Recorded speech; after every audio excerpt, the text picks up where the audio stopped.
अनय माझं ऐक, बघ मी खरं बोलतेय.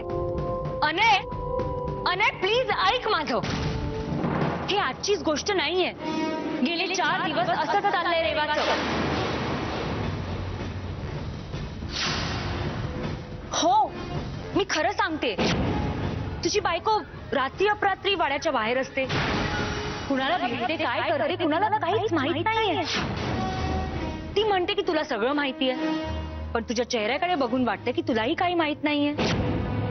मग ती कुठे जाते? आऊसाहेब घरी नाहीयेत तर ती अशी कशी करू शकते? आणि तुला तर माहितीये मी मेघदत्तला विचारल्याशिवाय कधीही या वाड्याच्या बाहेर जात नाही. आणि मला वाटलं होतं की रेवाही तशीच वागेल, पण हिचं काय वेगळंच चालू आहे. हे बघ, मला तिची खूप काळजी वाटते अनय, म्हणून मी तुला सांगते. प्लीज प्लीज तिची काळजी घे. तिच्यावर लक्ष ठेव. बघ ती कुठे चाललीये, कुणाला भेटते, खूप गरजेचं आहे. असं तर नाही की ती विश्वजीतला भेटायला जात असेल. रोमिला,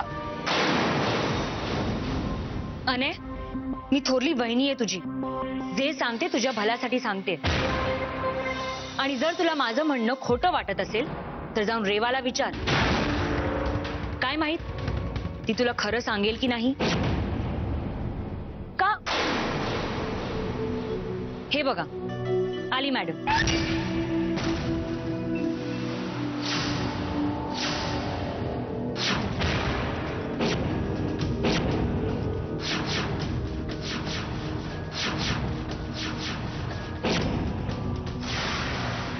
काय मॅडम, आज कुठे? अरे मी घरीच आहे.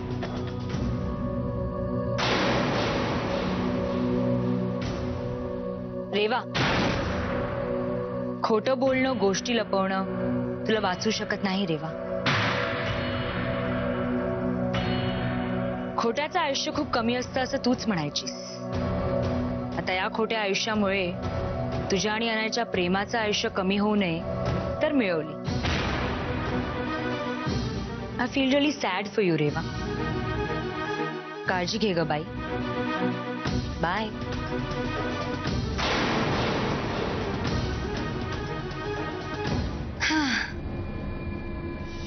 अनय प्लीज एकदा तरी ऐकून घे माझं. मला खरंच माहित नव्हतं की तू परत आलायस. म्हणजे आता मी कुठे आहे यावरून तू ठरवणार आहेस का मला काय सांगायचंय ते? अनय तुला माहिती असं नाहीये. मग काय रेवा, तू धडधडीत आज माझ्याशी खोटं बोललीस. मला तेव्हाच कळलं तू माझ्यापासून काहीतरी लपवायचा प्रयत्न करतेस. आणि जर तसं असेल ना तर आताही मला येऊन काही सांगायची गरज नाहीये. कारण आजपर्यंत मला खात्री होती की माझ्या नवऱ्याला माझ्यावर पूर्ण विश्वास आहे.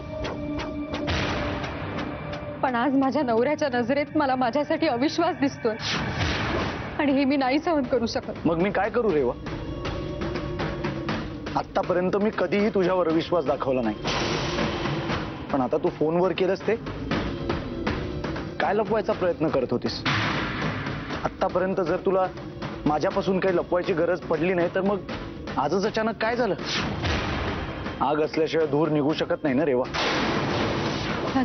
मग सांग ना, काय लपवायचा प्रयत्न करतेस तू? तुला काय वाटलं मी सहन नाही करू शकणार? सांग, मी सगळं काही ऐकायला तयार आहे. म्हणजे तुझा खरंच माझ्यावर काही विश्वास नाहीये ना? तर कशाला सांगू मी? तसंही रॉमिलाने सगळंच सांगितलं असणार तुला खाली. तुम्ही सांगून काही उपयोग आहे का? मग का करतेस ही लपवा लपवी? मला करावी लागली अनय, कारण गेले 2 दिवस मी विश्वजीतला भेटत होते.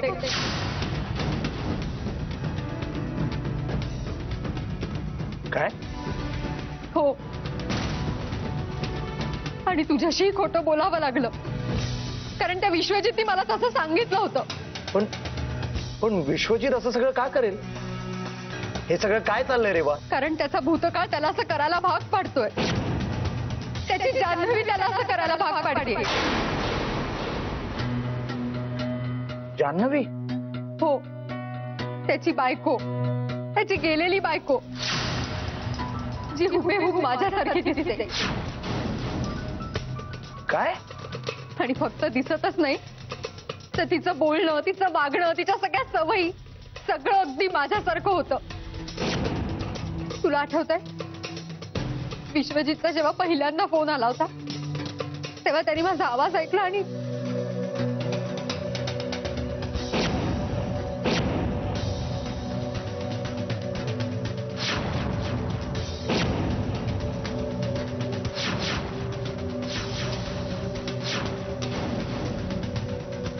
त्याची बायको माझ्यासारखी होती हा प्रॉब्लेम नाहीये अनय. प्रॉब्लेम हा आहे की त्याचं त्याच्या बायकोवर खूप प्रेम आहे. इतकं प्रेम की त्याला विश्वासच बसत नाही या गोष्टीचा की ती आता या जगात नाहीये. त्याच्या घरात, त्याच्या मनात सगळीकडे जान्हवीची आठवणी आहेत. आणि अनय, आज त्याच्यामुळे माझ्या बाबांचा जीव वाचलाय. फक्त याच कारणासाठी मी त्याची मदत करत होते. आणि तुला असं वाटत होतं की मी, तूच सांग मला की काय करायला हवं होतं. तूच म्हणतोस ना तो तुझा मित्र आहे म्हणून. खरं सांगायचं तर तो या घराचाही एक भाग आहे आता. मग मी त्याची मदत करायला नको होती का? ह्या 2 दिवसात मी जेवढं त्याला ओळखलंय ना तेवढं कोणीच ओळखलेलं नाही. खूप एकटा आहे ना, खूप एकटा. आणि त्याचं हे एकटे पण खूप भयंकर आहे. फक्त त्याच्यासाठीच नाही तर आपल्या सगळ्यांसाठीच. मला तर खूप भीती वाटते.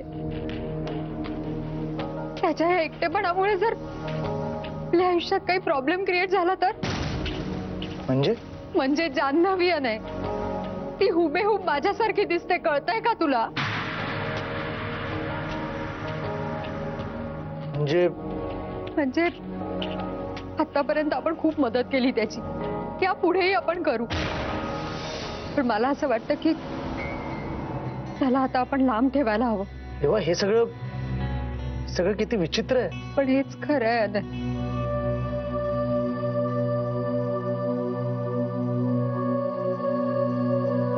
तेव्हा आय एम रिअली सॉरी. मी समजू शकतो तुझी काय अवस्था आहे ते. आणि मी उगाच तुझ्यावर विश्वास दाखवला. I am really sorry.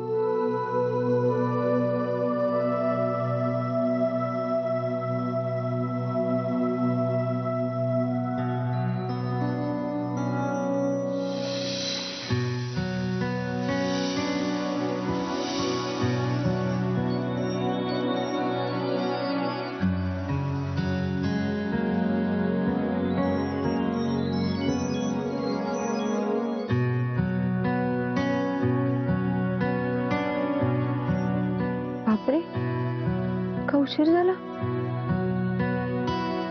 अनयचा Anay कुठे गेला? बहुतेक रात्रभर झोप लागली नसणार त्याला. ह्याच गोष्टीचा विचार करत बसला असेल. जाऊ दे, तो ऑफिसला जायच्या आत मी पटकन स्वतःच आवरते आणि नाश्ता करते त्याच्यासाठी.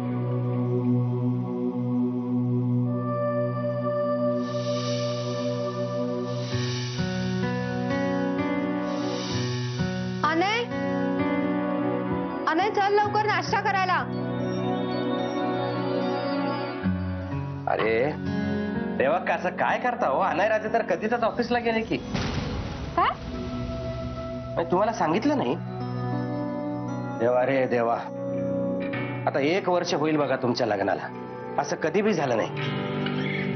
देवा का तुमच्यात काही भांडण वगैरे तर नाही, तसं काही नाही. हे डबे घेऊन जातोय मी ऑफिसला. नाही, तुम्ही भरा म्हणजे, पण मी घेऊन जाते.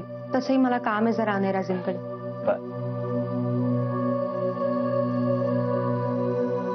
हे बरं केलं बघा तुम्ही स्वतःच जा ऑफिसला. नाही ते म्हणतात ना, नवऱ्याच्या हृदयाचा मार्ग त्याच्या पोटातून जातोय. खुश होतील अनय राजे. हा, फक्त 2 डबे त्यांना खाऊ घालू नका, नाहीतर पोट बिघडेल बघाची त्यांचं. नाही, महादेव दादांनी सुद्धा पूर्वीप्रमाणे 2 डबे भरले, मेघरत्त भाऊजी आणि अनयसाठी. पण असू दे, मी आता एक डबा काढून ठेवते. नाही नाही, राहू दे रेवाकर, राहू दे. आता भरल्याचं तर घेऊन जावा. विश्वजितला द्या, नाहीतरी त्याला घरचं अन्न मिळतच नाही. आता भरलं पण आहे, तुम्ही असं भरलेलं अन्न परत काढून यायचं. अहो पण विश्वजीजींसाठी. हो, ते म्हणतात ना, दाणे दाणे पे लिखा है खाने वाले का नाम. आता ह्याच्यावरती विश्वजितचं नाव असेल जी. घेऊन जा, बरं वाटेल त्याला. बरं.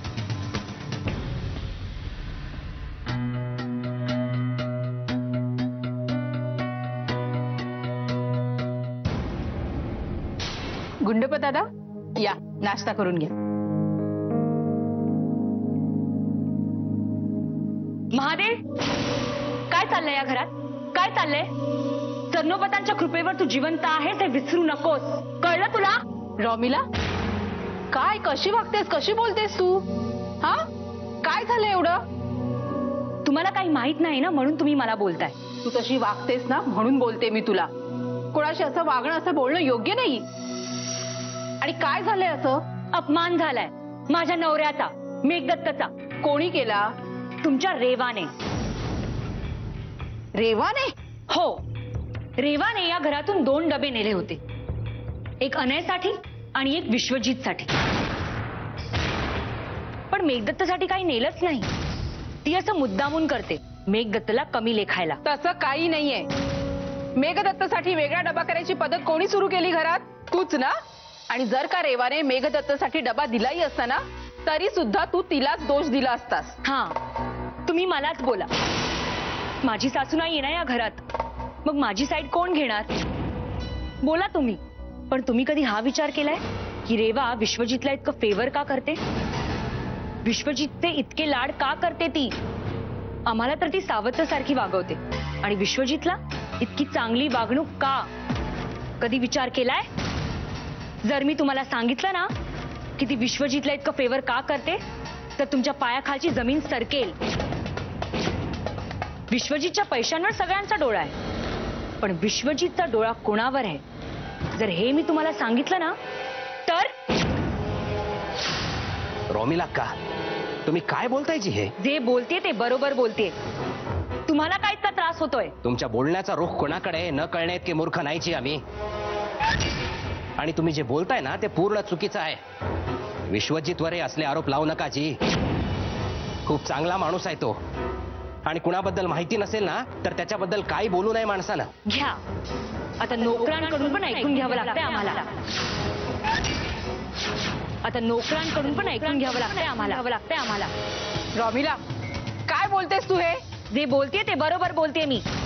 आणि जेव्हा हे मला बोलले तेव्हा तुम्ही काय बोलला नाही, मग आता का बोलताय? आणि तुम्ही या घराचे नोकर आहात. नोकरासारखे वागा. उगाच आमच्यावर हक्क बजावू नका. रॉमिला, गप्प बस. नाही राहणार मी गप्प. का राहू गप्प? आणि काय खोटं बोलले मी? हे नोकर तर आहेत, अजून काय आहे तिकडे? आऊसाहेबांनी खूप लाड केलेत ना तुमचे, म्हणून डोक्यावर चढून बसलात तुम्ही. मला तर वाटतं जर आऊसाहेबांबरोबर तुम्ही पण त्यांच्या पाठोपाठ गेल्या असता ना तर बरं झालं असतं. या वाड्यावरचा भार कमी झाला असता. रॉमिला, यापुढे एक शब्द बोलशील तर याद राख, तुझ्या जिभेला काही हाड आहे की नाही? माफी माग त्यांची. यांची माफी? मी? माय फुट.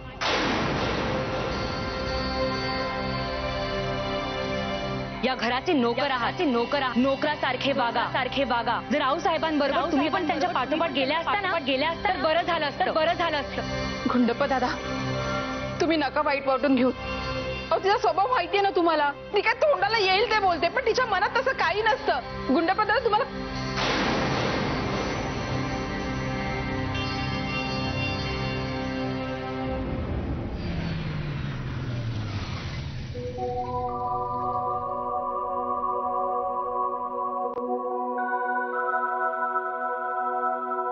मॅडम, आज तुम्ही इकडे कशा काय? अनयराजे आहेत का आतमध्ये? अनयराजे इकडे आलेच नाहीयेत, आणि विश्वजित सर सुद्धा नाहीयेत. ते पण नाहीयेत. बरं, थँक्यू.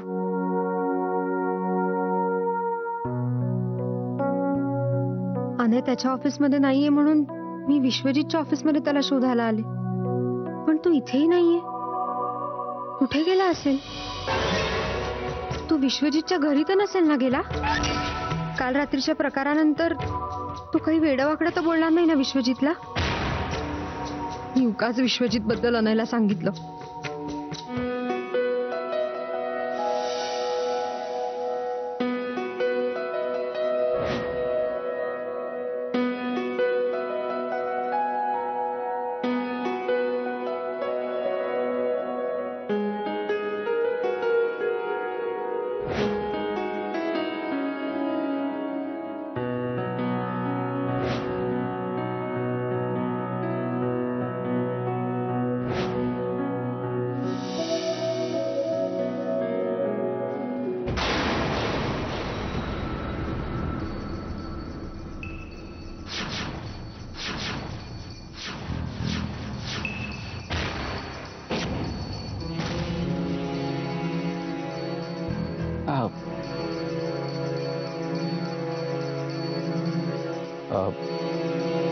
अनय, असं अचानक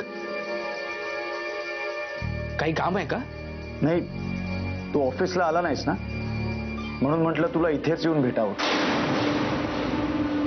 हो, मी येणारच होतो. जरा उशिरा उठलो ना म्हणून. विश्वजित, तू मुंबईला कधी जाणार आहेस? काय? मुंबईला परत कधी जाणार आहेस तू?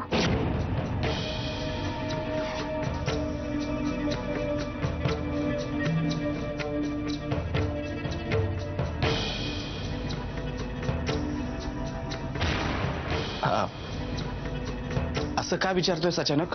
माझ्या प्रश्नाचं उत्तर दे विश्वजित. तू मुंबईला परत कधी जाणार आहेस? मी ते मला आत्ता कळलंय तू इथे का थांबलायस ते. माझ्या बायकोवर नजर आहे ना तुझी?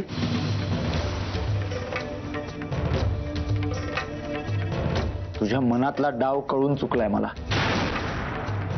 जे काय चाललंय ना ते सगळं माझ्या डोळ्यासमोर आलंय.